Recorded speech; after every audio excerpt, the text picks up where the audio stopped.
What happens when the world's hottest K-pop girl group defeats an army of demons, and then Netflix says, yeah, let's do it again? Spoiler, it's not just happening, it's about to blow up bigger than their Spotify streams.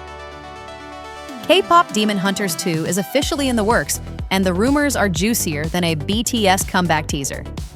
Today we're breaking down everything: production updates, the 2027 timeline, wild fan theories, and the villains that might just cancel Huntrix harder than social media ever could. Buckle up, because this isn't just a sequel. It's the birth of a universe. This is ScreenSplice. Welcome to the chaos. Production updates, the receipts. Okay, let's separate facts from fan fiction. Here's what's real. Netflix and Sony are officially in talks for a sequel. No more Reddit rumors, no more "my cousin works at Netflix" leaks. This is happening, and honestly, not shocking. The first movie didn't just succeed, it obliterated. We're talking 236 million views worldwide, Netflix's most watched original film ever. It stayed in the top 10 longer than my last situationship, and the soundtrack charted on Billboard like it was a Taylor Swift album drop. Golden hit 430 million Spotify plays. These weren't just movie tracks. They were global anthems. So yeah, Netflix and Sony want a sequel. The only reason it's taking time? Two giant companies trying to split custody of the world's hottest franchise. It's basically Hollywood's messiest divorce settlement. The release date. Why waiting is good. Bad news, you're not getting this sequel tomorrow. Most analysts are pointing at 2027 or 2028. I know that's 3 more years of demon-free playlists. But here's why it's actually a blessing. The first movie took 7 years to make. That's Pixar-level patience. Every frame, every dance move, every eyeliner wing, meticulously crafted. If they rushed the sequel, we'd get the animation equivalent of a microwave burrito. And nobody wants that. A longer wait means deeper stories, jaw-dropping animation, and another soundtrack that could nuke Spotify. Director Maggie Kang even admitted they had to cut full backstories for Zoey and Mira. Now they get the spotlight. So yeah, 2027 feels like forever. But the glow-up will be worth it. The story, time jumps, and trauma. If we're waiting until 2027, that leaves room for a narrative time jump. Picture this: Huntrix at the peak of fame, years after their first battle. But fame changes people. Rumi was the confident leader, but what does that look like after years of demon slaying and sold-out tours?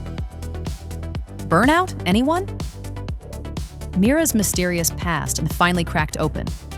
Zoey, the goofy American turned demon-slaying superstar. Imagine her juggling superstardom with slayer duty. Oh, and Jinu, our boy sacrificed himself. But this is a magic world. Nobody ever really stays dead. His comeback could wreck Rumi emotionally harder than any demon fight. This isn't just a time jump, it's character development on steroids. The next big bad: villains that matter. A sequel is only as good as its villain. The Saja boys were great, but let's be real. You can't rematch the same boss fight. That's like replaying Pokemon with a level 100 starter. Boring. Fan theory number 1. Celine, Rumi's mentor. What if she's not the shining example we thought? Imagine her methods getting darker, turning into an antagonist who believes compassion is weakness. That's not just good versus evil, that's ideology versus ideology. Fan theory number 2. Clanker Cyber Demons. Okay, hear me out. What if the new villain doesn't attack with claws, but with clout? A demon who manipulates fandoms online, turning fans against Huntrix. Imagine fighting a boss who cancels you online. That's scarier than Guima ever was. Beyond the movie, the K-pop Demon Hunters universe. Here's the real tea: Netflix isn't just thinking sequel, they're thinking empire. Spinoffs, shorts, stage musicals, maybe even a live-action remake. We're talking potential trilogy here. Huntrix isn't just a band, they're Marvel with better outfits. A prequel about how the group was formed? Yes. An animated short about the Saja boys?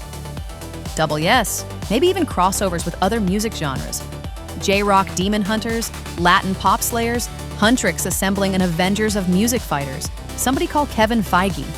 Burning questions. What's Rumi's family secret? Her dad might have demon world ties. Talk about daddy issues. Are Huntrix the only slayers, or are there other groups worldwide, each with their own musical style?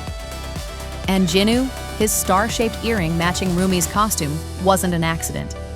Coincidence or destiny, these threads aren't just loose. They're begging to be pulled. So here's the takeaway. K-pop Demon Hunters 2 isn't officially greenlit yet, but with Netflix and Sony in talks, it's basically inevitable. We're looking at a 2027 or 2028 drop, more character backstories, bigger villains, and maybe even a cinematic universe. The hype train has left the station. Now I want to know, what's the #1 thing you want in the sequel? Jinu's return? Zoey's backstory? Or maybe Huntrix versus Clanker Cyber Demons? Drop your hottest theory in the comments. And if this blew your mind, check out a few of our other deep dives right here on screen.